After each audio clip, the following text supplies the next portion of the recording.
One it's lecture number 20 और environment में हम यूनिट 3 की बात कर या चैप्टर नंबर 9।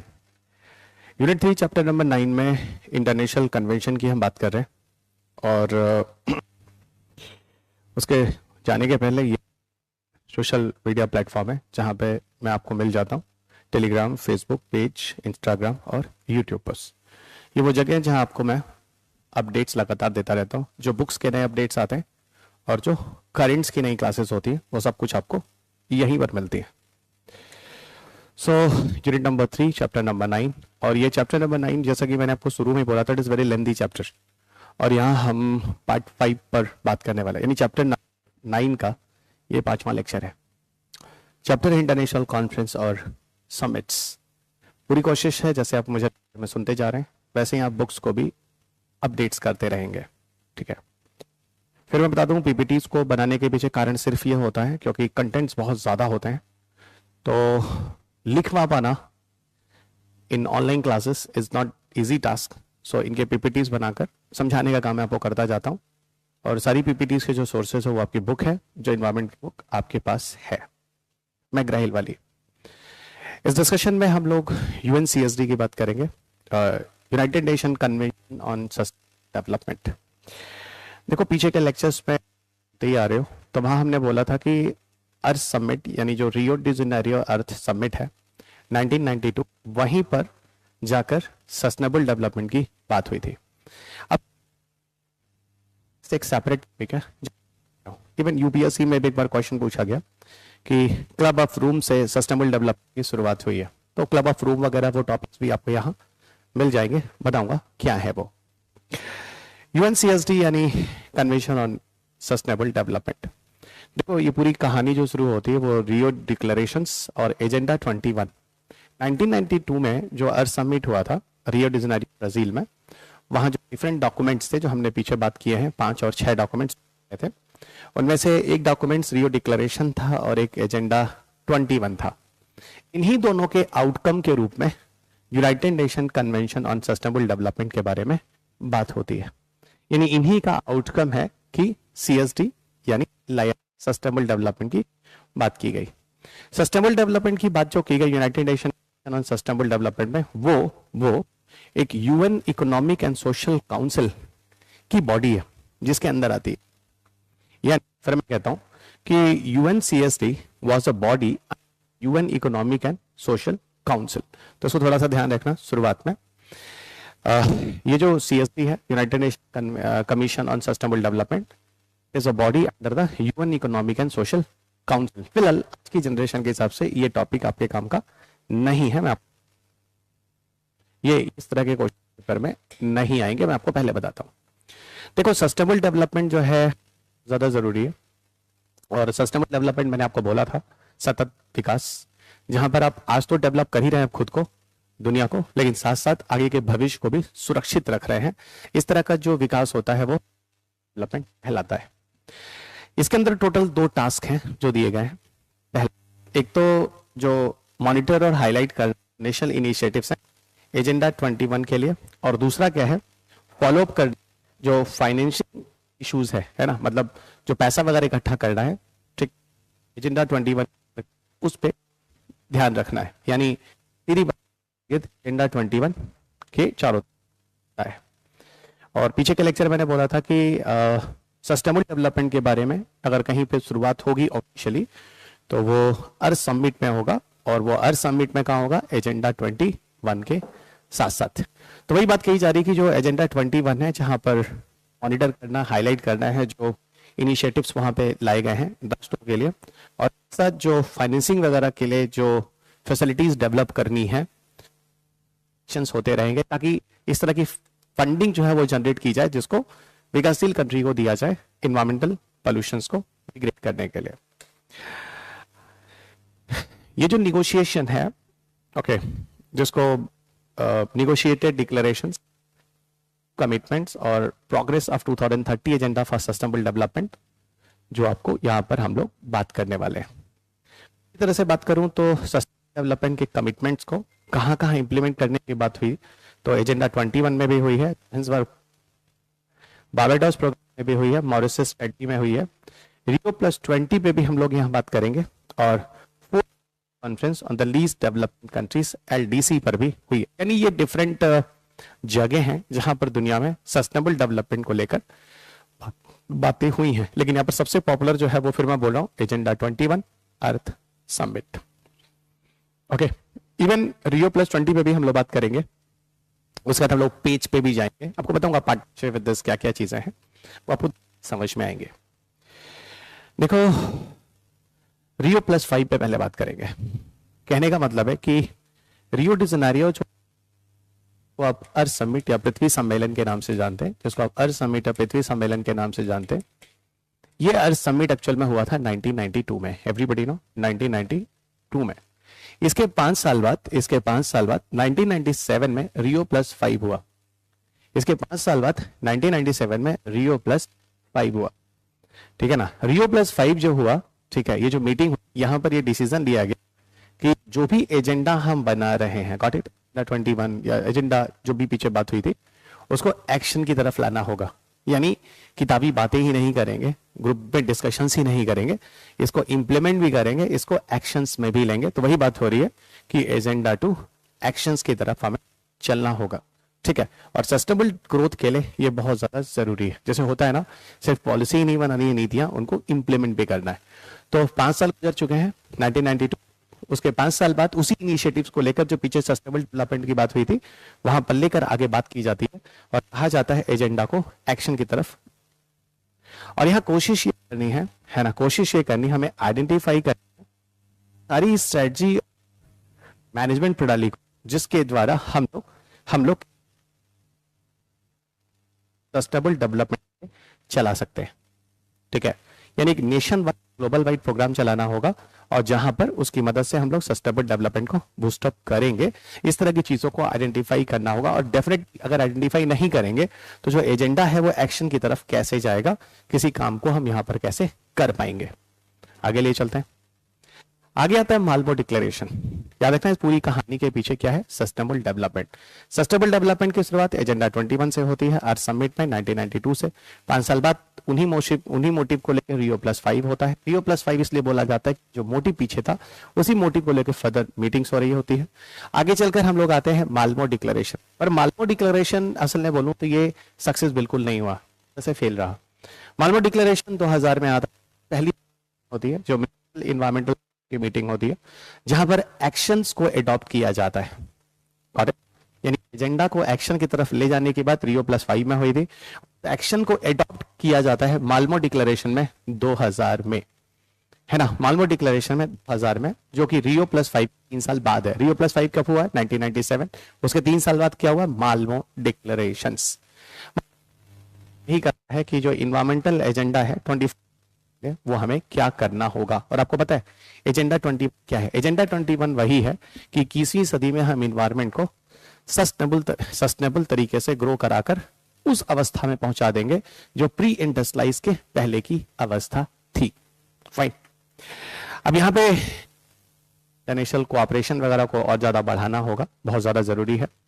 प्राइवेट सेक्टर वगैरह का इन्वॉल्वमेंट बहुत ज्यादा जरूरी है। This is also very very important.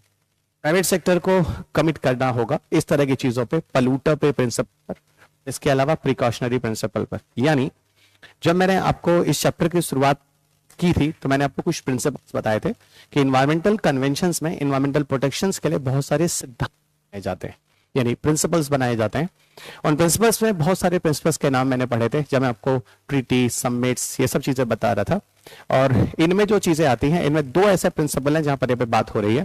पहला, पॉल्यूटर पे प्रिंसिपल, जो कंपनी, वही प्राइवेट सेक्टर जिस करेगी उस हिसाब से पेमेंट देगी, ताकि जो इमिशन ऑफ पोल्यूशन हुआ है उसको फिर से कंट्रोल करने के लिए उस पैसे को यूज किया जाए। प्रिंसिपल का मतलब होता है उन सारे ऐसे ऑप्शन को यूज करेंगे जिसके द्वारा हम चीजों को कंट्रोल कर पाएंगे, यानी कर पाएंगे, इन्वायरमेंटल पोल्यूशन में होने वाली चीजों को रोक पाएंगे। That is the precautionary principle. ठीक है। और यहाँ पर चीजें एक चीज और रखी गई कि साथ साथ यहाँ पे सिविल सोसाइटी समूह वगैरह को भी दिया गया। और सबसे बड़ी चीज जो बहुत ज्यादा इंपॉर्टेंट होता है वो पब्लिक अवेयरनेस होता है, यानी लोगों को जागरूक करना। ठीक है, ये सारी चीजों को लेकर आता है माल्मो डिक्लेरेशंस।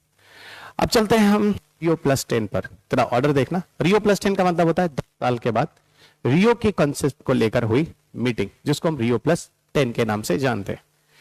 रियो प्लस 10 जो है, देखो साफ साफ कह रहा है 10 साल के बाद की मीटिंग हुई है, लेकिन हाँ ये मेजर पूरी तरह से डिसअपॉइंट रहा है। माल्मो डिक्लेरेशन तो फिर भी काफी हद तक बोले वो सफल है, लेकिन रियो प्लस जो है वो पूरी तरह से डिसअपॉइंट है। यहाँ पर किसी भी कोई कमिटमेंट हम लोग नहीं बना पाते हैं, और वही कहा गया ये समाप्त हुआ है पूरी तरह से फेल होकर। यहाँ पर किसी भी तरह के कोई भी बाइंडिंग एग्रीमेंट्स हम नहीं कर पाए हैं, ठीक, ये सारी चीजें यहाँ रही। इसलिए रियो प्लस 10 की कोई चर्चा आपके पेपर में आने लायक। आप माल्मो ध्यान रखेंगे, ठीक है, माल्मो याद रखेंगे, माल्मो के पहले रियो प्लस 5 याद रखेंगे, इन ऑर्डर को ध्यान रखेंगे, ठीक है। अब हम चलते हैं रियो प्लस 10 पर।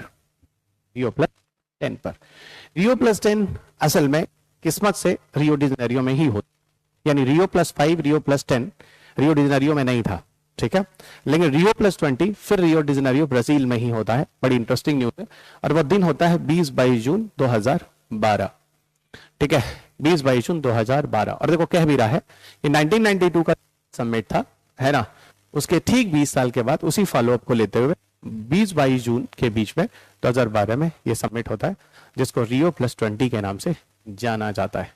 फिर वही बात होगी, ये पूरी तरह से किसके इर्द गिर्द होता है, 21, यानी 21वीं सदी को पूरी तक पहुंचाना है।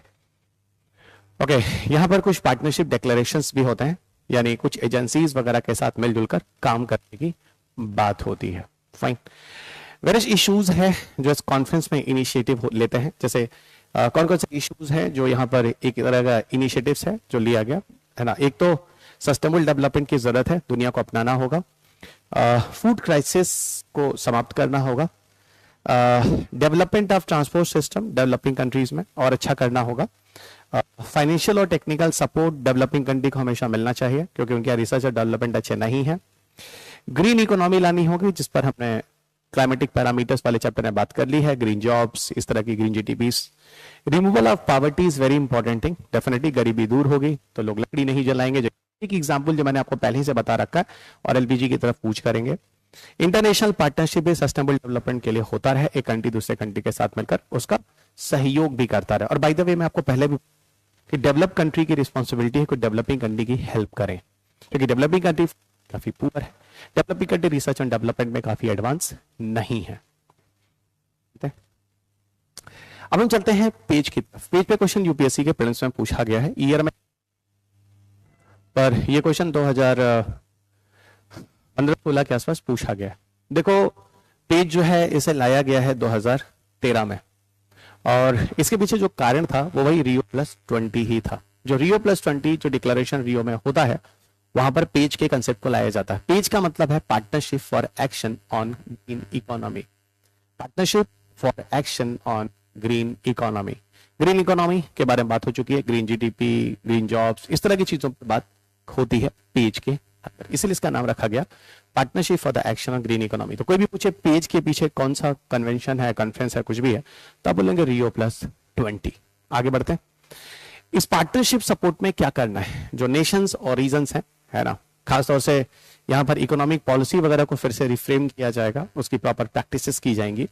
इसके अलावा इकोनॉमिक ग्रोथ को बढ़ावा दिया जाएगा सस्टेनेबिलिटी को लाने के लिए, ठीक है। ये चीजें हैं जिनको बूस्टअप करता है पेज लाने के पीछे कारण यही है कि दुनिया में इकोनॉमिक पॉलिसी और प्रैक्टिसेस को ठीक से लाए जाए, और कोशिश ये किया जाए कि इकोनॉमिक ग्रोथ को सस्टेनेबल तरीके से मैनेज किया जाए, इकोनॉमिक ग्रोथ को सस्टेनेबल तरीके से मैनेज किया जाए। 5 ऐसी यूएन एजेंसीज हैं जिनको साथ लाई गई इस तरह की चीजों को बूस्टअप करने के लिए। उनमें से आपको यूएनईपी मिल जाएगा, united nation environment programme, international labour organisation, united nation industrial development organisations, united nation development programmes, और यूनिटार जिसको united nation institute for training and research कहते हैं, ठीक है। सारे एक्सपर्टाइज जो है साथ लाए गए, इन 5 एजेंसीज के साथ मिलकर पेज काम करता है। पेज मुख्यतः अगर देखा जाए तो जो सस्टेनेबल डेवलपमेंट का एजेंडा 8 या गोल 8 है उसी को स्पेशली फोकस करता है। सस्टेनेबल डेवलपमेंट डेट एक्चुअल में प्रमोट करता है, सस्टेन करता है inclusive and sustainable economic growth, full and productive employment and decent work for all. बात करेंगे सस्टेनेबल डेवलपमेंट 8 क्या है। फिलहाल हम लोग यहाँ पूरे 17 सस्टेनेबल डेवलपमेंट गोल पढ़ने वाले हैं। आगे बढ़ते हैं। क्लब ऑफ रोम के बारे में यूपीएससी के पीटी में क्वेश्चन रहा है, लेकिन वो आंसर गलत था। क्लब ऑफ सस्टेनेबल डेवलपमेंट से कोई लेना देना नहीं है। क्लब ऑफ रोम एक तरह का एनजीओ है, जिसको आप कह सकते हैं it's not for profit organisation, it is not for profit organisation. Okay, 1968 में इसको लाया गया, और ये लाया गया रोम, रोम मतलब इटली, ठीक है। अब जरा इसमें समझना कि इसकी जो शुरुआत है क्लब ऑफ रोम, ये एक एनजीओ की तरह हुआ है, और इसका जो हेडक्वार्टर है वो स्विट्जरलैंड में है, ठीक है, में शिफ्ट कर दिया गया था। इसका मेन काम यही है कि मानवता है ना, जिसको ह्यूमैनिटी कहते हैं, उसको लेकर इसको काम करना है, ठीक है। इसका मेन काम है ह्यूमैनिटी को लेकर इसको काम करना है, ठीक है। अब ह्यूमैनिटी से रिलेटेड कोई भी कंसर्न होगा, कोई भी भविष्य की चीजें होंगी, उसको लेकर क्लब ऑफ रोम बात करता है कि इंडिपेंडेंट बॉडी है, ठीक है। इस मिशन का काम यह है कि जो ग्लोबल चैलेंजेस हो रहे हैं पूरी दुनिया में मानवता को लेते हुए, ठीक है, उनको समझेगा और उनको समझाएगा लोगों को। इसके अलावा कोशिश करेगा कि जो प्रॉपर सॉल्यूशंस हो सकते हैं ह्यूमैनिटीज को, जिस तरह के डिस्टर्बेंसेस हो रहे हैं, उनको साइंटिफिक एनालिसिस वगैरह करके या कम्युनिकेशन वगैरह करके लोगों को समझाया जाए। इससे बारे में बताऊं, क्लब ऑफ रोम जो एक इंडिपेंडेंट एक एनजीओ ही समझ जाओ, नॉन प्रॉफिट ऑर्गेनाइजेशन, ये एक रिपोर्ट भी पब्लिश करता है, the limits to the growth from 1972। इसका रिपोर्ट है जो पब्लिश हुआ था, और आगे भी अपने रिपोर्ट्स देता रहता है, और दुनिया में ह्यूमैनिटी को लेकर, मानवता को लेकर किस किस तरह की दिक्कतें हो सकती हैं, of course not direct but indirect, ये इन्वायरमेंटल प्रोटेक्शन की भी बात करता है। क्लब ऑफ रोम के बाद पहुंचते हैं सस्टेनेबल डेवलपमेंट गोल, जिसकी कहानी हमने एजेंडा 21 से शुरू कर लिया था। लेकिन हाँ, इतना जरूर समझ में आ गया कि पूरी कहानी एजेंडा 20 कहां पहुंचे हम, रियो प्लस 5 पहुंचे। फिर कहां पहुंचे हम,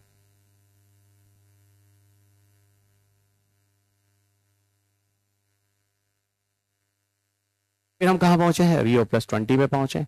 रियो प्लस 20 में किसके प्रोविजन को लाया गया है, पेज रियो प्लस 20 का ही आउटकम रहा है।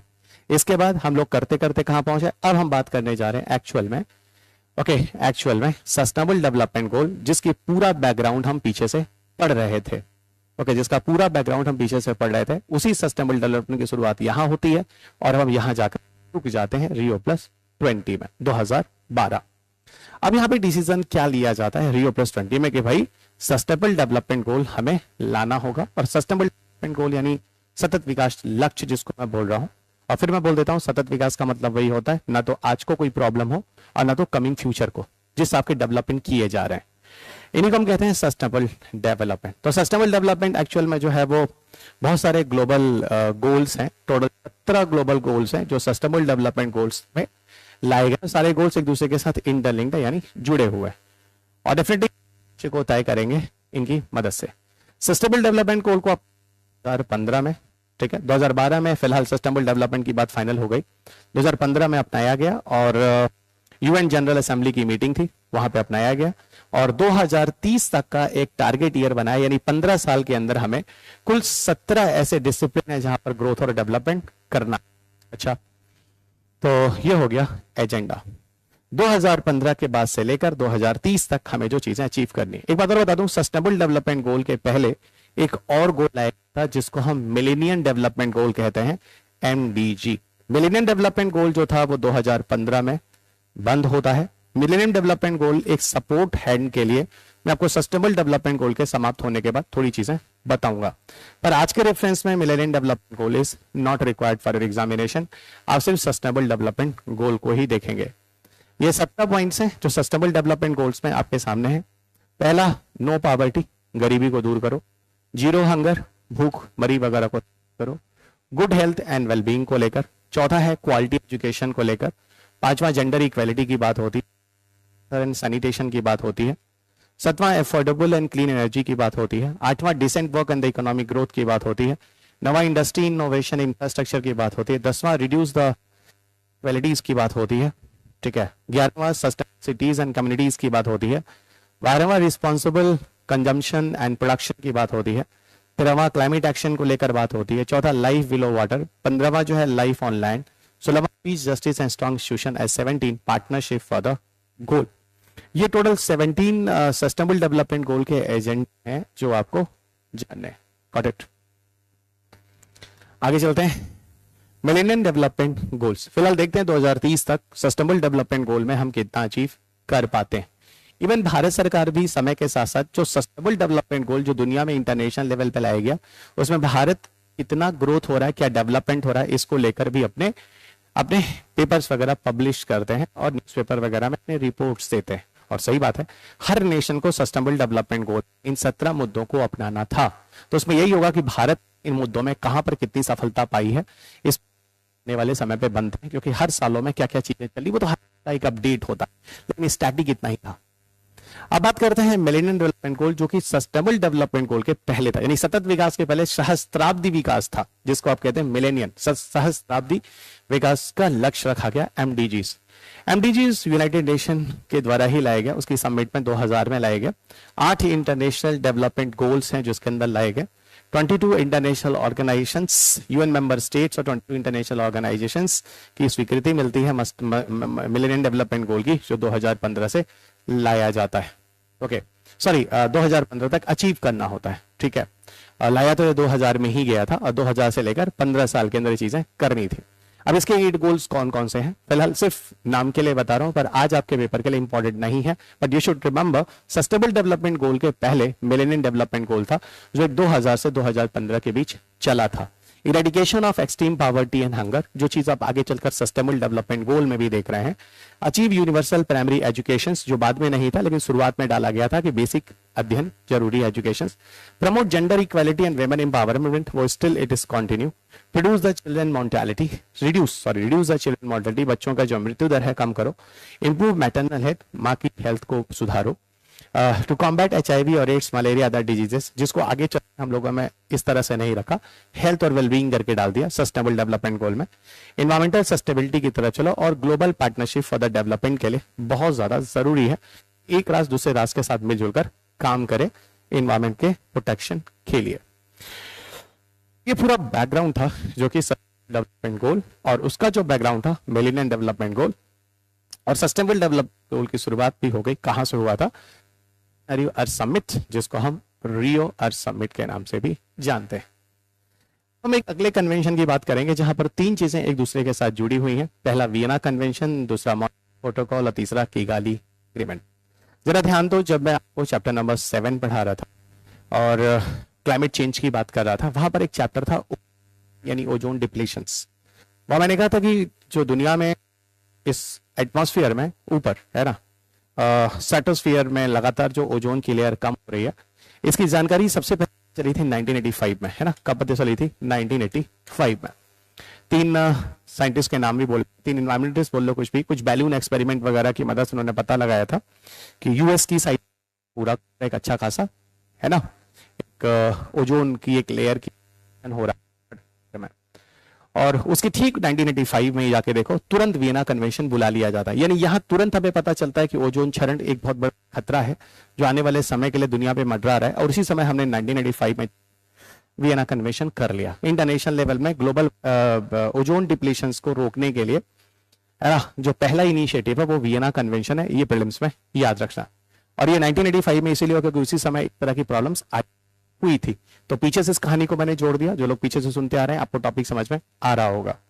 आगे चलकर प्रोटोकॉल कनाडा में लाया जाता है। वियना कन्वेंशन का पर्पस यही होता है कि ओजोन की जो लेयर है उसको बच, और मॉन्ट्रियल प्रोटोकॉल कनाडा में आके 1997 में ज्यादा इंपॉर्टेंट हो जाता है, क्योंकि यहाँ पर नाम प्रोटोकॉल है, और प्रोटोकॉल मैंने आपको पहले ही कहा है ज्यादा इंपॉर्टेंट होता है। मॉन्ट्रियल प्रोटोकॉल आपके अभी है।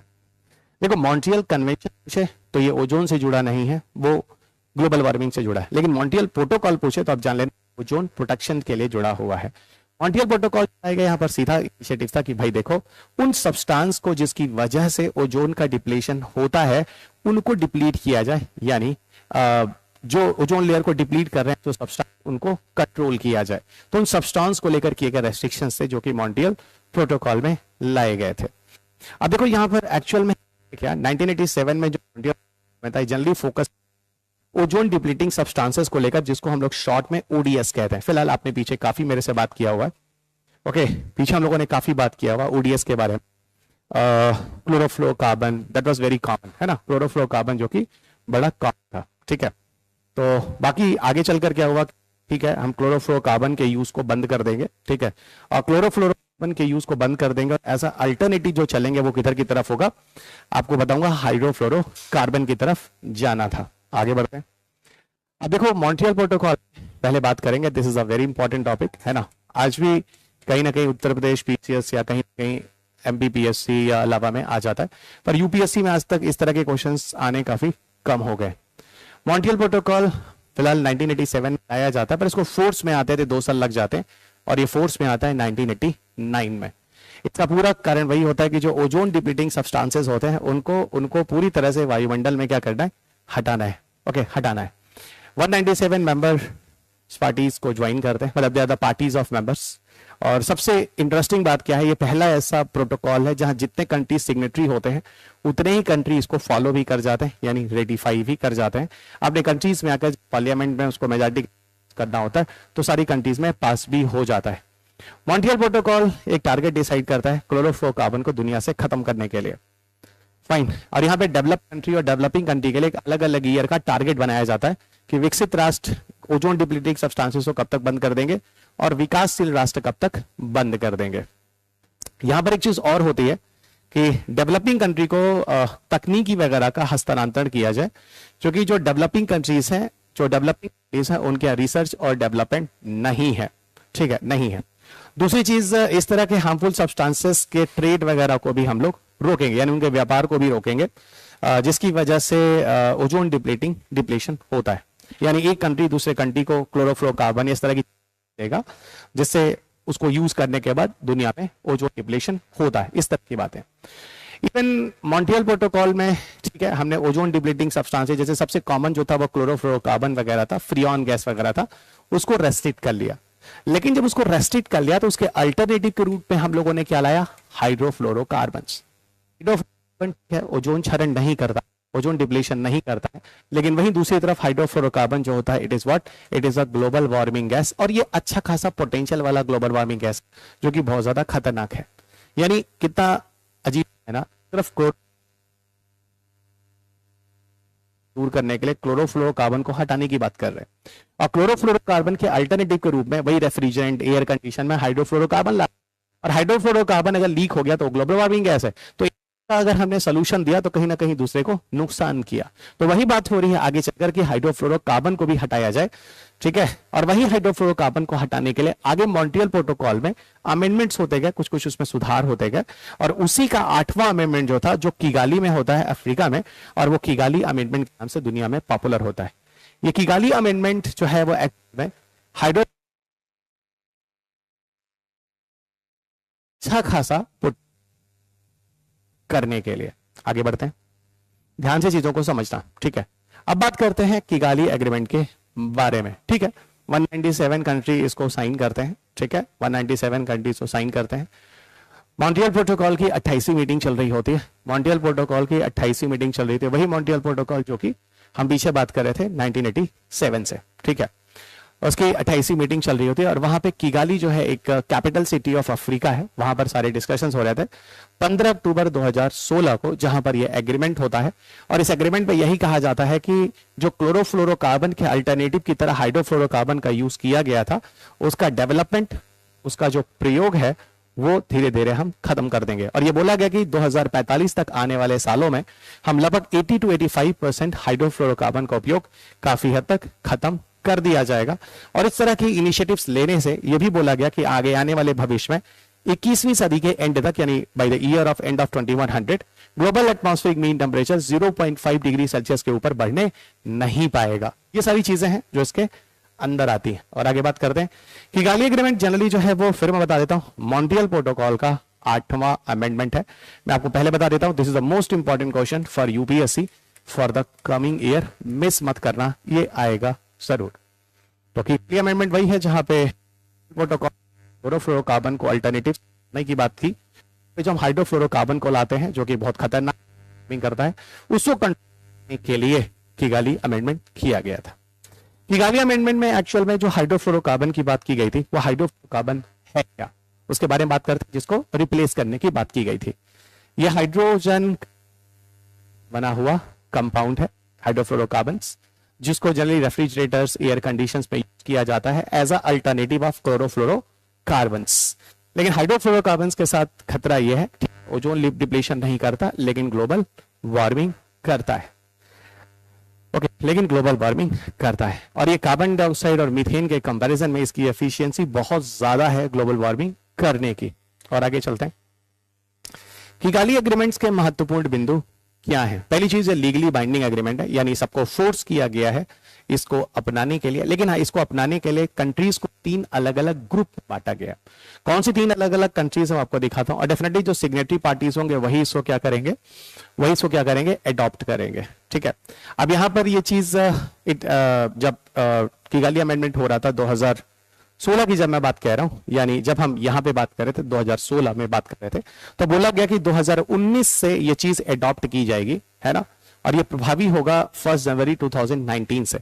2016 में जो किगाली है वहां पे डिसीजन 2019 से जाके किगाली की जो चीजें डिसाइड की जा रही हैं वो एडॉप्ट की जाएंगी, और ये अलग अलग तरीके से एडॉप्ट की जाएंगी। असल में 2019 तक इसलिए जाकर ये प्रभावी होता है क्योंकि इसमें जो minimum number of country certify करने होते हैं, रेटिफाई करने होते हैं, वो लगभग 20 कंट्री को करना होता है, और 20 कंट्री को रेटिफाई करने में थोड़ा समय लग जाता है। इसलिए कह लो कि किगाली एग्रीमेंट को आगे आने में करीब 3 साल का समय लग जाता है, और 2019 से ये प्रभावी होता है। और कार्बन को कैसे कंट्रोल किया जाएगा, यहां पर एक फ्लेक्सिबिलिटी ऑप्शंस दिए गए हैं, और फ्लेक्सिबिलिटी ऑप्शन जो दिए गए हैं वो किस आधार पे दिए गए हैं, कंट्रीज के आधार पर, क्योंकि हर कंट्रीज की इकोनॉमिक वैल्यू अलग है, उनके पास पैसा अलग है, उनके पास रिसर्च और डेवलपमेंट अलग अलग है। तो यहां पर इन सारी चीजों पे बेस्ड होकर इनिशिएटिव लेना है। तो डेफिनेटली यहां पर कोशिश ये करनी है कि हमें सोशियो इकोनॉमिक कंपल्शन पर भी ध्यान देना है, साइंटिफिक टेक्नोलॉजी प्रोग्रेस वगैरह पे भी ध्यान देना है। ठीक है, अब जो 3 कंट्रीज के जो समूह हैं जो यहां पर आपको स्क्रीन पे दिख रहे होंगे, पहला जो कि रिच और डेवलप कंट्रीज है जैसे अमेरिका, यूके, यूरोपियन यूनियन, इनको क्या बोला गया, बोला सिग्नेटरी पार्टीज, उनको 3 ग्रुप में बांटा गया, और तीनों अलग अलग ग्रुप के तीनों अलग अलग इनिशिएटिव्स लिए गए, जो कि किगाली में था, जो कि मॉन्ट्रियल प्रोटोकॉल का 9वां 8वां अमेंडमेंट है, जो मैं आपको बार बार रिपीट करता हूं। क्या इनिशिएटिव था, इनको बोला गया भाई तुम हाइड्रोफ्लोरोकार्बन का कंट्रोल करना शुरू करोगे, ठीक है, 2019 से, और तुम्हारा जो बेस ईयर होगा 2012 का होगा। 2012 में, है ना, 2012 में जो एमिशन हो रहे थे उसका 15% रिडक्शन कर दोगे, 2012 के बेस ईयर का 15% रिडक्शन कर दोगे, आगे आने वाले 2036 से। लेकिन ये इनिशिएटिव्स आप 2019 से स्टार्ट करोगे, यानी इनको इनिशिएटिव स्टार्ट करना काफी पहले से बोल दिया गया, क्योंकि ये डेवलप कंट्री है और ये अल्टरनेटिव की तरफ आसानी से जा सकते हैं, और ये कह लो ये अपने कंट्री में महंगे रेफ्रिजरेटर, एयर कंडीशन खरीद सकते हैं, है ना। लेकिन भारत जैसा कंट्री, अलग कंट्री में के लिए थोड़ा समय ज्यादा दिया गया कि तुम लोग थोड़ा टाइम ले लो। जैसे इमर्जिंग इकोनॉमिक्स में चाइना आता है, ब्राजील आता है, साउथ अफ्रीकन कंट्रीज आते हैं, इनको क्या बोला गया, इनको बोला गया भाई आप एमिशन रिडक्शन हाइड्रोफ्लोरोकार्बन का 24 से स्टार्ट करना, इनको बोला गया 19 से स्टार्ट करना, इनको बोला नहीं तुम 24 से स्टार्ट करना। इनका बेस ईयर 2012 था, इनका बेस ईयर बोला ऐसा करो 2021 रहेगा आपका। जो 2021 में हाइड्रोफ्लोरोकार्बन एमिशन हो रहा होगा उसका 20% रिडक्शन आप 2045 तक करेंगे। ठीक है, अब बात होती है जो तीसरा कंट्री है जो कि डेवलपिंग इकोनॉमिक्स है, जिसमें एक्चुअल में भारत भी आता है। India, Pakistan, Iran, Saudi Arabia, ये कुछ एग्जांपल्स मैंने सपोर्ट के लिए लिए हुए हैं, और यहां पर अच्छी खासी गर्मी भी पड़ती है। आपको मैं बताऊं इनको क्या बोला गया, बोला गया भाई हाइड्रोफ्लोरोकार्बन का एमिशन रिडक्शन आप 2028 से शुरू करना, है ना, 28 से। इनको 19 से बोला, इनको 24 से बोला, इनको 2028 से बोला। इनको बोला गया कि आप 2024 या 26 का जो भी लेवल होगा हाइड्रोफ्लोरोकार्बन एमिशंस उसका 15% करेंगे बाय 2047 तक। तो ये चीजें ध्यान रखना। अब पता है इन सारी चीजों से फायदा क्या होने वाला, वही चीज जो हम आपको पीछे बार बार बोलते रहे हैं। आईपीसीसी का रिपोर्ट 2 डिग्री से नीचे ही रहेंगे।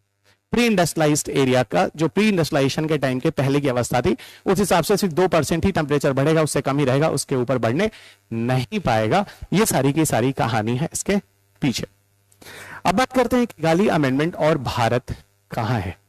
किगाली अमेंडमेंट और भारत कहां है किगाली अमेंडमेंट के साथ साथ। तो पहला बताऊं कि एक फ्लेक्सिबल ऑप्शन है भारत के साथ जो दिया गया, ठीक है, इस पूरे के पूरे निगोशिएशंस में, ठीक है। तो एक पूरा का पूरा एक आपको कोऑपरेशन मिलेगा, कोऑपरेटिव रोल मिलेगा। और ऐसे बताऊं तो भारत में लगभग पूरी दुनिया का जो उस समय का एक अपडेट कि 3% हाइड्रोफ्लोरोकार्बन पूरी दुनिया में भारत ही यूज करता है, जबकि वहीं अगर आप अमेरिका देखो तो करीब 37% और चाइना तो करीब 25% चाइना करता है।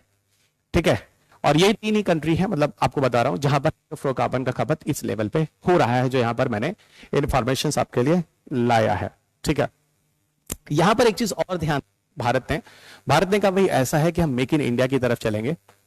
ओके, मेक इन इंडिया की तरफ चलेंगे और कोशिश करेंगे कि हम अपनी तरफ से ही अपनी इंडस्ट्रीज वगैरह को इस हिसाब से डेवलप कर, इस हिसाब से डेवलपमेंट करें कि एक फेयर मूव हो जहां पर हम एसी और इस तरह की चीजें डेवलप करें। तो भारत की एक मजबूरी भी है, क्योंकि भारत एक ट्रॉपिकल सब ट्रॉपिकल कंट्री में आता है, तो भारत के पास गर्मी भी बहुत ज्यादा है। तो फाइनेंशियल तो इशू है ही, टेक्नोलॉजिकल इनोवेशन इशू है ही है, लेकिन एक क्लाइमेट वाला इशू जो है, इसलिए भारत की मजबूरी भी है, लेकिन फिर भी स्टिल इंडिया इज रेडी, जबकि इंडिया का condition tropical hot type conditions में आता है।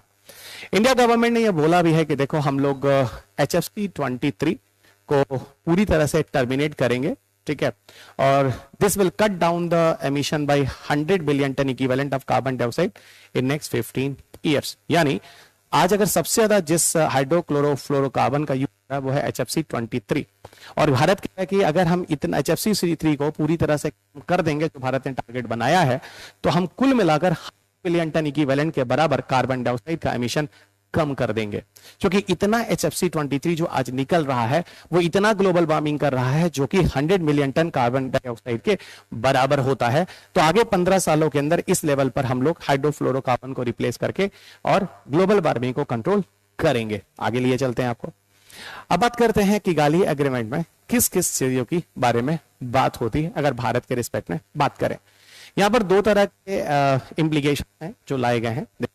एक तो एक फाइनेंशियल इंप्लीकेशन है भारत के रिस्पेक्ट में, और एक टेक्नोलॉजिकल इंप्लीकेशन है। मैं आपको बार बार बोला हूं कि पीछे भी बोल रहा था कि डेवलप कंट्री डेवलपिंग कंट्री की हेल्प करेंगे दो तरीके से, एक मौद्रिक यानी फाइनेंशियल असिस्टेंस और दूसरा टेक्नोलॉजिकल ट्रांसफर। तो दोनों चीजें आपको यहां सामने दिख रही हैं, फाइनेंशियल इंप्लीकेशंस और टेक्नोलॉजिकल इंप्लीकेशंस। इसका फायदा जो भारत को होगा टेक्नोलॉजिकल एस्पेक्ट्स यानी फाइनेंशियल और टेक्निकल एस्पेक्ट्स की मदद से ही बहुत सारी जो इंडियन इंडस्ट्रीज हैं वो इस तरह के सॉल्यूशंस देंगे। इंडस्ट्रीज के पास दो ऑप्शंस होंगे। पहला, either they go for the greater investment in the research and development, है ना, ज्यादा से ज्यादा रिसर्च एंड डेवलपमेंट पर इन्वेस्ट करें, जिससे सेफर अल्टरनेटिव्स ऑफ हाइड्रोफ्लोरोकार्बन को वो डेवलप करें अपनी इंडस्ट्रीज वगैरह में रिसर्च एंड डेवलपमेंट करके, या फिर वो क्या करें, वो जो एमएनसीज हैं, मल्टीनेशनल जो कंपनीज वगैरह हैं, ठीक है, वो पेटेंटेड सब्सटेंसेस और टेक्नोलॉजीज को ले आए।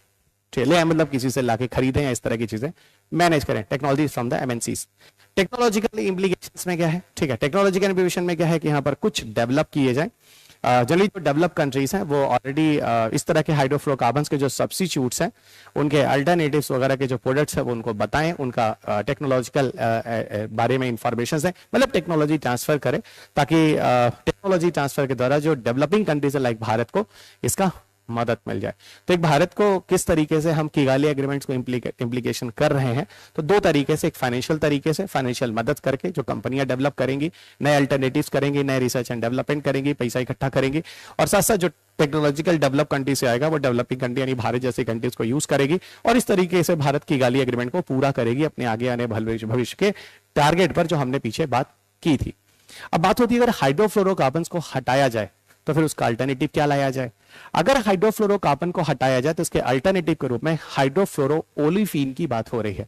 हाइड्रोफ्लोरोओलिफिन क्या होता है? हाइड्रोफ्लोरोओलिफिन हाइड्रोजन, फ्लोरीन और कार्बन एटम से मिलकर बना होता है। हाइड्रोजन, फ्लोरीन और कार्बन एटम से मिलकर बना होता है। इसमें सिर्फ और सिर्फ सिंगल बॉन्ड्स ही पाए जाते हैं। इसका पूरा नाम है हाइड्रोफ्लोरोओलिफिन 1234YF, जिसकी पूरी प्रॉपर्टी बिल्कुल वैसी ही है जो कि HFC 134A की है जो हम यूज में ला रहे हैं। अगर हम HFC 134A के कंपैरिजन में 1234YF यानी HFO को अगर कंपैरिजन करें तो कैसे ये बेहतर होगा उसको यहां समझाने की कोशिश की गई है। ये लेस टॉक्सिक होता है in comparison to HFC 134A जो सबसे ज्यादा यूज हो रहा है। इसका ग्लोबल वार्मिंग पोटेंशियल यानी इन्वायरमेंट को गर्म करने की जो क्षमता होती है काफी कम होती है, करीब 4 के आसपास इसको मेजर किया गया है। जीरो ओजोन डिप्लीटिंग पोटेंशियल है, यानी बिल्कुल ओजोन का कोई लेना देना है नहीं इसमें। ये पूरी तरह से क्लाइमेट के लिए सेफ है, और ये कहते हैं कि आज जो दुनिया में सबसे ज्यादा प्रेशर HFC 134A पर है, ओके, वो प्रेशर काफी हद तक कम हो जाएगा हाइड्रोफ्लोरोओलिफिन के आने पर। तो ध्यान रखना, हाइड्रोफ्लोरोओलिफिन एक अच्छा ऑप्शन दुनिया में बोला जा रहा है। तो that is also a very good question for your coming year paper, जो कि HFC का सबसे अच्छा अल्टरनेटिव आज दुनिया में माना जा रहा है। आगे चलते हैं ग्लोबल इन्वायरमेंटल फैसिलिटी के बारे में। और देखो, फंडिंग बॉडी हमें हमेशा जाननी है। फिर मैंने कहा फंडिंग बॉडी, जो हम पीछे अर्थ समिट की बात कर रहे थे, है ना, अर्थ समिट की बात कर रहे थे, उस अर्थ समिट को सपोर्ट करने के लिए एक फंडिंग बॉडी, अर्थ समिट मतलब 1992, उसकी एक फंडिंग बॉडी एक तरह से, जो कि ग्लोबल इन्वायरमेंटल फैसिलिटी है। ग्लोबल इन्वायरमेंटल फैसिलिटी को एक्चुअल में शुरुआत में 1 बिलियन पायलट प्रोग्राम के फॉर्म में इसको वर्ल्ड बैंक लेकर आया था। कोशिश यही करना था कि जो ग्लोबल इन्वायरमेंट है उसको बचाया जाए, और साथ साथ जो सस्टेनेबल डेवलपमेंट है उसको बूस्ट किया जाए। लेकिन वही फंड आगे चलकर, यही फंड आगे चलकर एक अलग से एक इंडिपेंडेंट फंड बच जाता है, ठीक है, इंडिपेंडेंट फंड बच जाता है, जो कि 10 एजेंसीज हैं इसको मैनेज करती हैं।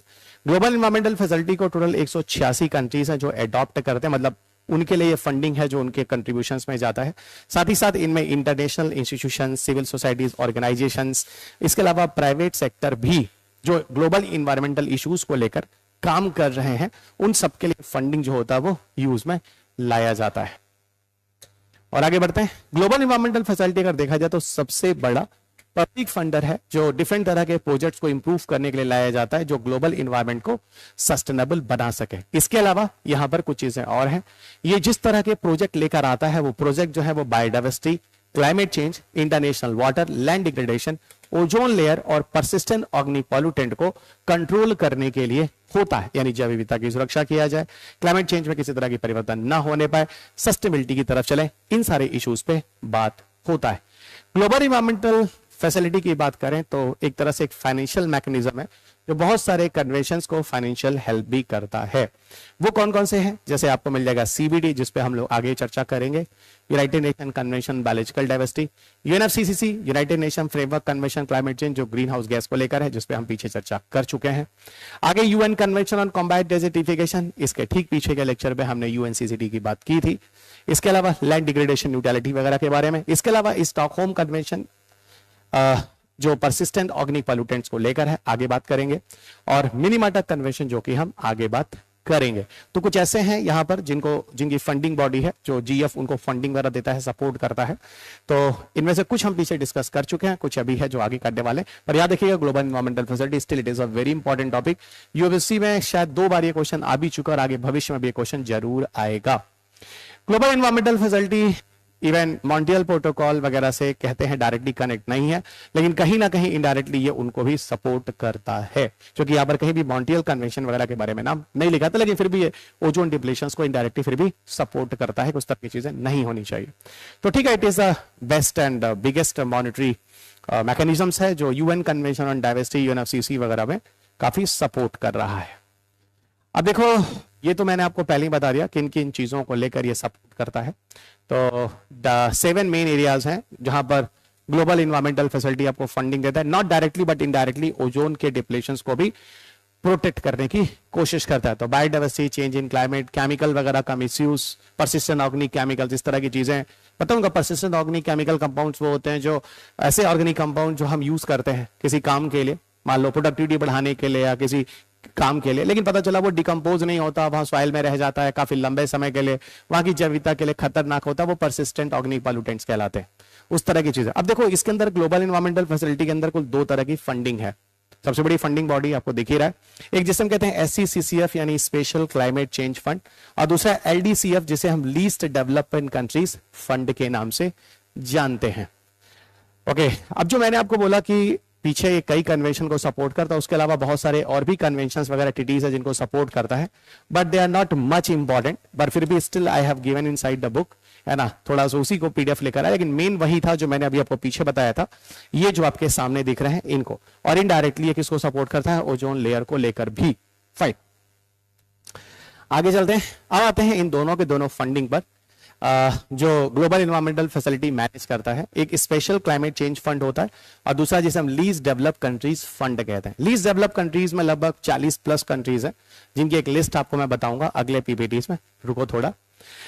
दोनों के दोनों जो फंड हैं वो ग्लोबल इन्वायरमेंटल फैसिलिटी के अंदर 2001 में ही लाए गए, तो दोनों आपको इस्टेब्लिश डेट 2001 ही दिख रहा होगा, पर दोनों के अलग अलग पर्पस हैं। ये जो फाइनेंशियल प्रोजेक्ट है वो एडॉप्टेशंस को लेकर, यानी जो भी चीजें क्लाइमेट वगैरह को लेकर, जो 7 पॉइंट्स यहाँ लिखे गए हैं, ये 7 पॉइंट इनको अपनाने की बात कर रहे हैं। पहली चीज, ठीक है, उसको सपोर्ट करने के लिए फंड है।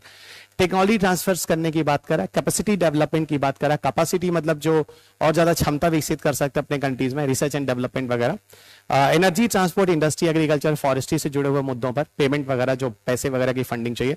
वेस्ट मैनेजमेंट, इकोनॉमिक डाइवर्सिफिकेशन, इन एरियाज में ये फाइनेंस प्रोजेक्ट को लेकर काम करता है। किसी तरह की पैसे की मदद चाहिए, खासतौर से ये सारे उन वर्नेबल डेवलपिंग कंट्रीज के लिए होता है, ठीक है। डेवलपिंग कंट्रीज मतलब समझ गए, जहां पर इस तरह के खतरे हो रहे हैं, इन्वायरमेंटल पोल्यूशन या इस तरह की दिक्कतें हो रही हैं। ग्लोबल इन्वायरमेंटल फैसिलिटी एक तरह का नया क्लाइमेट चेंज एडॉप्टेशन स्ट्रेटजी है, जिसने 2022 से 2026 के लिए पीरियड के लिए बनाया है, जहां पे पूरी तरह से कोशिश करनी है कि जो स्पेशल क्लाइमेट चेंज फंड है इसका सपोर्ट किया जाए। और इसका जो सपोर्ट किया जाए जनरली, जैसे जो स्मॉल आइलैंड डेवलपिंग स्टेट है इनको दिया जाए, okay, supporting the adaptation needs. और इसके अलावा जो स्ट्रेंथिंग द टेक्नोलॉजी ट्रांसफर है, इनोवेशंस है, प्राइवेट सेक्टर इंगेजमेंट है, इनको भी बढ़ावा दिया जाए। तो मेरे ख्याल से आपको समझ में आ गया ये फंडिंग जो है वो किन सेक्टर पे काम करता है, ठीक है, इसमें क्या बोला गया है और किन किन चीजों को हेल्प करेगा, किन किन क्षेत्रों में काम करेगा। खासतौर से जो स्मॉल आइलैंड डेवलपिंग स्टेट है उनको काफी प्रमोट करने की कोशिश करेगा। अगर हम लीज डेवलप फंड की बात करें, ये भी 2001 में ही लाया गया, ठीक है। अब लीज डेवलप कंट्रीज जो है इनमें कौन कौन आते हैं, मैंने भी बोला 40 प्लस कंट्रीज आते हैं, आपको दिखाऊंगा। Most of the African countries आपको इसी के अंदर आते हैं, इनको प्रायोरिटी पर रखा गया है लीज डेवलप कंट्रीज को, है ना, इसीलिए उन्हीं के नाम पर ये फंडिंग दिया गया है। और वहां पर पावर्टी वर्टी काफी चीजों की दिक्कत भी है ना। ये एक तरह से एक प्रिपरेशन करता है, खास तौर से जो national adaptation programmes of actions, ठीक है। तो जो इन कंट्रीज में जो प्रोग्राम्स लाए गए हैं उनको इंप्लीमेंट करने के लिए, है ना, होने वाली फाइनेंशियल हेल्प कर रहा है। और मैंने आपको बार बार बोला है, इन्वायरमेंटल प्रोटेक्शन अगर करना है तो चाहिए क्या, पैसा, पैसा भी चाहिए, ये बार बार मैं बोलता हूं, तो पैसा हो गया। आगे चीज और बताता हूं, यहां पर कोशिश ये करनी है कि उन कंट्री ही करना है और उनको प्रायोरिटी पर रखना है, ताकि वो इस तरह की चीजों को एडॉप्ट कर सके, यानी इस तरह के फंड के सहयोग से। इसके अलावा जो नेशनल ऑप्शन प्लान है और जो लीज डेवलप कंट्रीज हैं, है ना, इन सब को यूएनएफसीसीसी के अंदर ही काम कराया जाता है। यानी यूएनएफसीसीसी के अंदर भी इन कंट्री को रखा गया है जो कि लीज डेवलपमेंट कंट्रीज होते हैं, ये भी उसके मेंबर हैं। तो उनको मतलब वही कहा जा रहा है कि यूएनएफसीसीसी के अंदर जो प्रोग्राम वगैरह दिए गए, जिन कंट्रीज को रखा गया, उनको सपोर्ट करना है इसके द्वारा। ये देखो लीज डेवलप्ड कंट्रीज की लिस्ट है जो आप स्क्रीन पे देख सकते हैं। टोटल 45 कंट्रीज है, लेकिन याद है ये प्लस माइनस 1-2 कंट्री हमेशा होते रहते हैं। कुछ मिल जाएंगे, most of the you will get in the Africa, कुछ आपको इन एरियाज में मिल जाते हैं जो आप देख सकते हैं। डेवलप कंट्रीज की लिस्ट है, जहां पर सबसे ज्यादा कंट्रीज आपको कहां मिलेंगे बचा, अफ्रीका में। उसके अलावा एशिया, कैरेबियन और पैसिफिक एरियाज में भी है। ये भी हम लोग बात करेंगे यूनेस्को के बारे में। यूनेस्को वैसे भी सबसे पुराना ऑर्गेनाइजेशन बोला जाता है।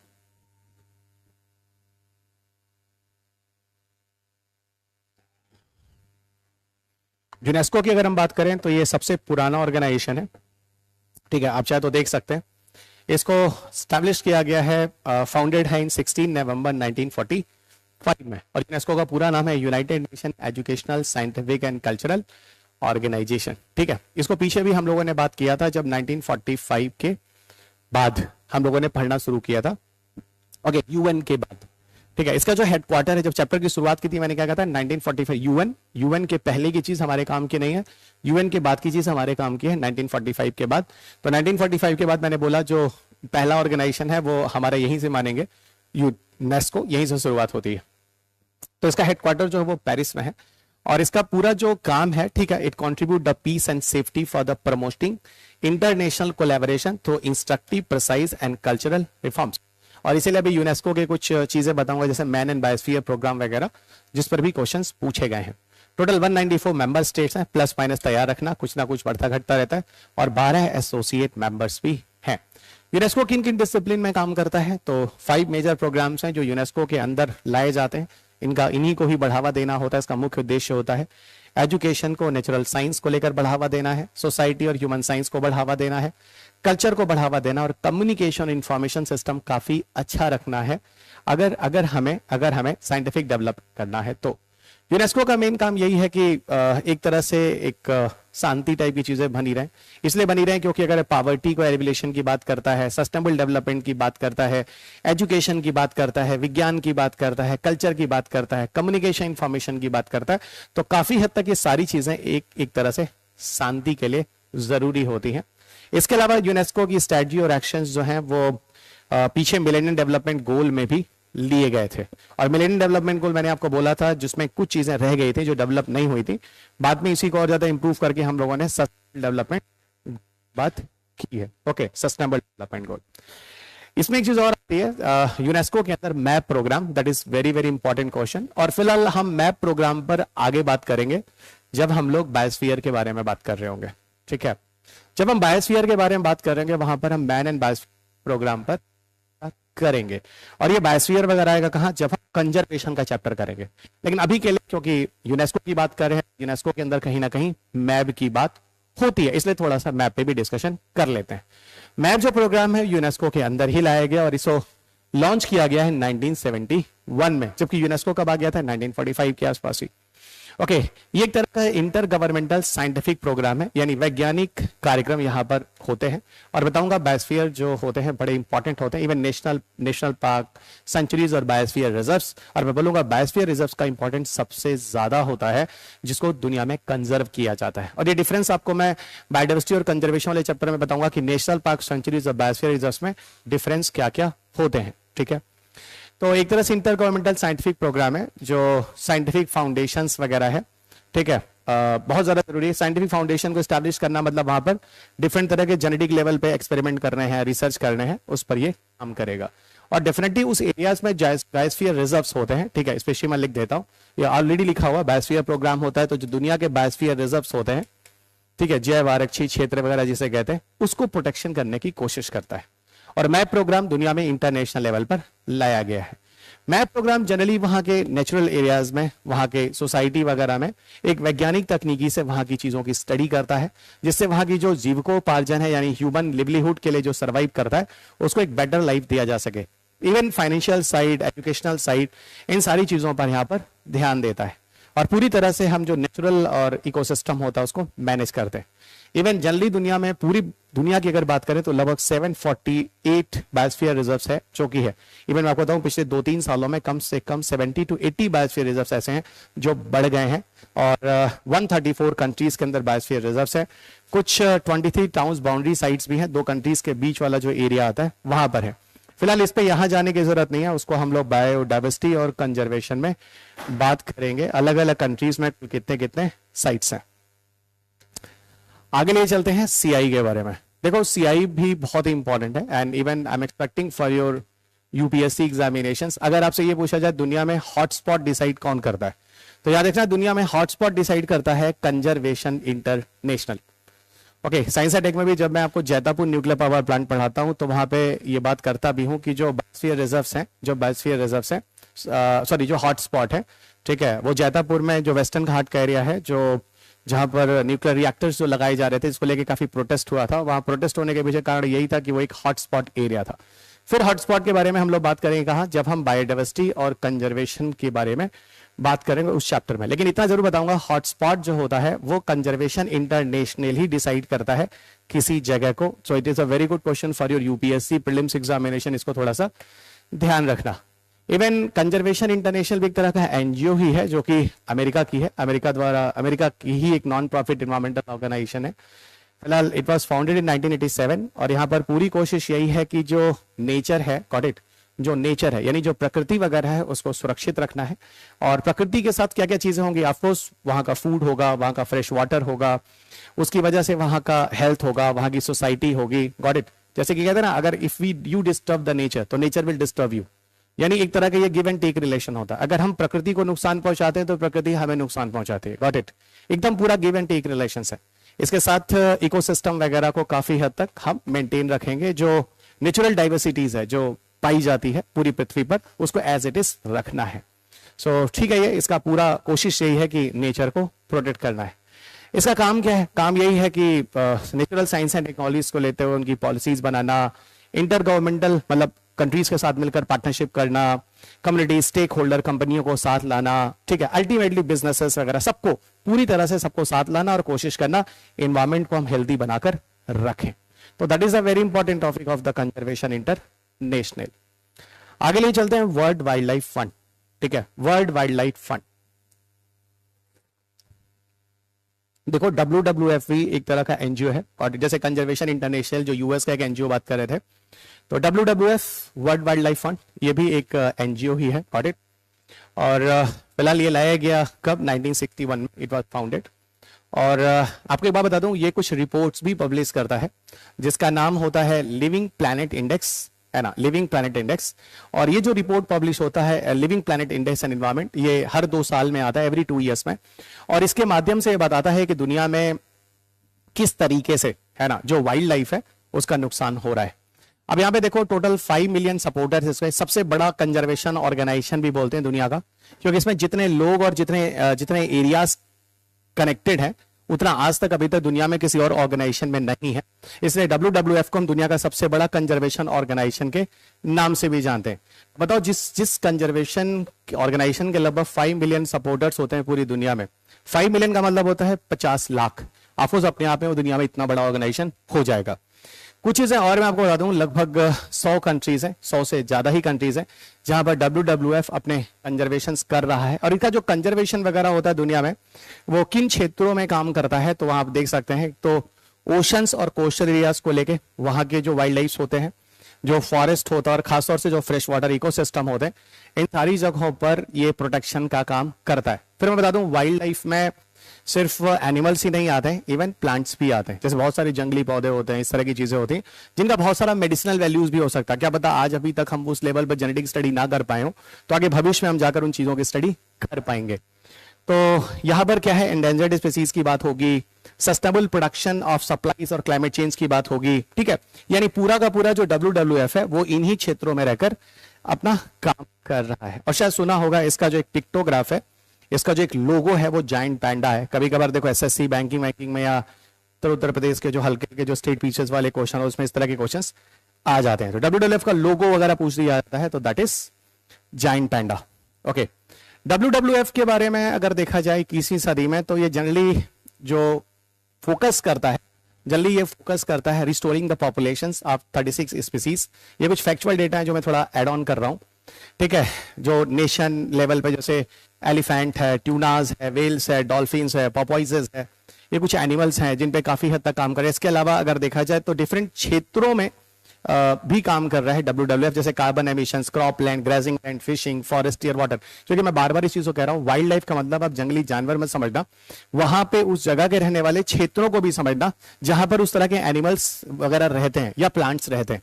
इसलिए यहाँ पे crop land, grazing land, fishing, forestry, water, carbon emission, इन सबके कंजर्वेशन की बात WWF में होती है।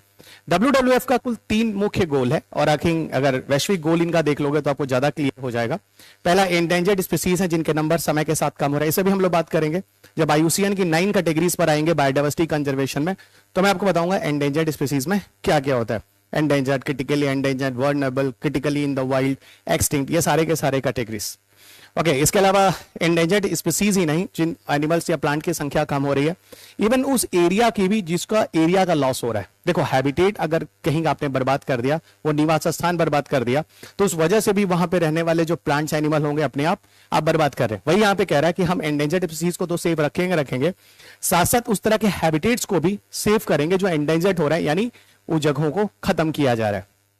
ग्लोबल थ्रेट्स वगैरह जो जैसे toxic polluting substances, over fishing है, क्लाइमेट चेंज है, इस तरह की जो घटनाएं हो रही हैं इसको भी हम दूर करेंगे। मतलब बहुत ज्यादा फिशरी नहीं करनी चाहिए, मछली को नहीं मारना चाहिए, पोल्यूटेंट सब्सटेंसेस को यूज नहीं करना चाहिए।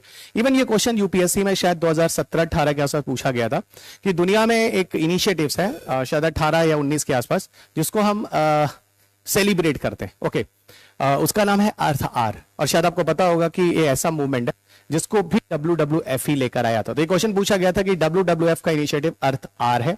मैं बोला अर्थ आर से जुड़े हुए कौन कौन से स्टेटमेंट सही है। तो पहला स्टेटमेंट ठीक था कि वर्ल्ड वाइल्ड लाइफ फंड इसको लेकर आया है, और इसकी शुरुआत जो हुई थी एक्चुअल में ये 2007 में इनिशिएटिव आता है। इसकी शुरुआत सबसे पहले होती है ऑस्ट्रेलिया के सिडनी नामक शहर में। तो बताऊं 1 घंटे के लिए है ना, 1 घंटे के लिए मार्च का जो लास्ट सैटरडे होता है हर साल, जो मार्च का जो अंतिम शनिवार होता है, ठीक है, उस अंतिम शनिवार को 1 घंटे के लिए पावर कट कर दिया जाता है। वो पावर कट भी जनरली 8:30 से 9:30 बजे रात्रि में होता है, ठीक है। और ये कहीं ना कहीं एक मैसेज होता है दुनिया में ये बताने के लिए कि अच्छा एक बात बताओ, अगर हम पावर कट कर देते हैं यानी इलेक्ट्रिसिटी को कंज्यूम नहीं करते, अच्छा पावर कट भी कौन सा करते हैं, जो अनवांटेड लाइट्स हैं, ऐसा नहीं कहीं ऑपरेशन हो रहा है आप वो वाली लाइट कर दो बंदा मर जाएगा, या कोई एरोप्लेन चल रहा है या मेट्रो चल रही है, वो नहीं, जो अनवांटेड लाइट्स होते हैं उसको 1 घंटे के लिए बंद कर दिया जाता है। जैसे आपके घर मान लो अगर 8-10 बल्ब जलती है रात में, तो आपको लगता होगा 3-4 कमरे हैं, 1-2 बरंदा है जहां जलना चाहिए, 5-6 आप एक्स्ट्रा जो जल रहा था जो आप अक्सर जला के रखते हो वो बंद कर दो, मतलब जो अनवांटेड लाइट्स हैं। और इससे फायदा क्या होने वाला है, इससे फायदा ये होने वाला है कि दुनिया वालों को हम एक मैसेज देते हैं कि देखो हम दुनिया को क्लाइमेट चेंज से बचाने की कोशिश कर रहे हैं, ठीक है। क्योंकि जब आप एक्स्ट्रा इलेक्ट्रिसिटी फालतू नहीं जलाते हो, क्योंकि उसी इलेक्ट्रिसिटी को बनाने के लिए क्या यूज हुआ था, कोयला, और जब कोयला यूज हुआ बच्चा तो क्या हुआ था, पोल्यूशन। तो अगर आप कम इलेक्ट्रिसिटी यूज करते हो यानी कम कोयला जलता है, यानी कम कोयला जलता है यानी कम पोल्यूशन होता है, तो ये भी काफी हद तक एक तरह से अर्थात एक तरह का मैसेज होता है पृथ्वी को बचाना है, क्लाइमेट चेंज है ना, इस तरह के इश्यूज को। और भारत अर्थात को कब अपनाता है, भारत अपनाता है इसको कब, 2009 में। दुनिया में लाते हैं कब, 2007 में, और भारत अपनाते 2009 में। देख लेना कहीं स्टेट टू स्टेट पीसेस में भी क्वेश्चन कहीं ना कहीं पूछा जा सकता है, लेकिन ये अर्थात क्वेश्चन यूपीएससी में आईएएस के पेपर में पूछा गया है, ध्यान रखना। एक आधा और टॉपिक है, जैसे ट्रैफिक पे बात करेंगे, अभी हम बसेल कन्वेंशन पे बात करेंगे, रॉटरडम कन्वेंशन पे बात करेंगे, इसके अलावा आईपीसीसी पे बात करेंगे, लेकिन वीडियो लेंदी होने की वजह से मैं यहाँ पे रुक जाता हूँ, क्योंकि 1 घंटे के आसपास करीब करीब ये लेक्चर हो चुका है, ठीक है। बाकी भी इसमें आईपीसीसी के जो लास्ट रिपोर्ट आए, असेसमेंट रिपोर्ट 6, उससे ही बात करेंगे। This a very important topic, हो सकता है आपके पेपर में अपडेट आ जाए। और वैसे भी ये 2023 की चीज है, 2023 में ही पीटी में आना था, लेकिन अभी ये क्वेश्चन पीछे आया नहीं है। आगे भविष्य में आईपीसीसी के जो इंटर गवर्नमेंटल पैनल और क्लाइमेट चेंज उसके जो रिपोर्ट्स हैं, इस पे हम लोग आगे चर्चा करेंगे। और आईपीसीसी के हिसाब से क्या कितना दुनिया में कितना इक्विवेलेंट ऑफ ग्लोबल वार्मिंग है, और दुनिया में किस हिसाब से कितना कार्बन एमिशन निकला है। मैंने आपको पीछे भी बताया था कि दुनिया में सबसे ज्यादा ग्रीन हाउस गैस एमिशन करने के लिए अगर ह्यूमन कहीं जिम्मेदार है, तो ह्यूमन की वजह से कौन सी इंडस्ट्री जिम्मेदार है, तो वो है पावर सेक्टर, ठीक है। तो इसको आगे बात करेंगे। तो अभी ये लेक्चर काफी लेंदी हो रहा है, तो अगले लेक्चर में आपसे बात करूंगा। और यहाँ पर मैं आपको पहले ही बता देता हूँ, हम लोग अगले लेक्चर में WWF तक इस लेक्चर में समाप्त कर चुके हैं। अगले लेक्चर में हम लोग ट्रैफिक से बात करेंगे। Okay, so thank you everyone, अपना ख्याल रखिए, स्वस्थ रहिए, खुश रहिए, मस्त रहिए, मुस्कुराते रहिए। जय हिंद। ओके।